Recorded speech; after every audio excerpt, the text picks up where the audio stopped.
Astrologer Ramakrishna Ghosh. আমার এই channel অর্থাৎ অ্যাস্ট্রোলজার রামকৃষ্ণ ঘোষ চ্যানেলের পক্ষ থেকে জানাই আপনাদের সকলকেই স্বাগত।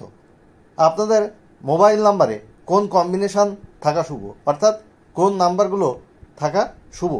10টি তো ডিজিট থাকে মোবাইল নাম্বারে। তার মধ্যে আপনাদের মোবাইলের মধ্যে যদি মোবাইল নাম্বারের মধ্যে যদি 38 বা 83, 12 বা 21, 23 বা 32 এইসব কম্বিনেশন থাকে তাহলে কিন্তু শুভ। আবার 55, 66 এরকম কম্বিনেশন থাকাও শুভ, কিন্তু 4 বা 7 থাকা কিন্তু অশুভ।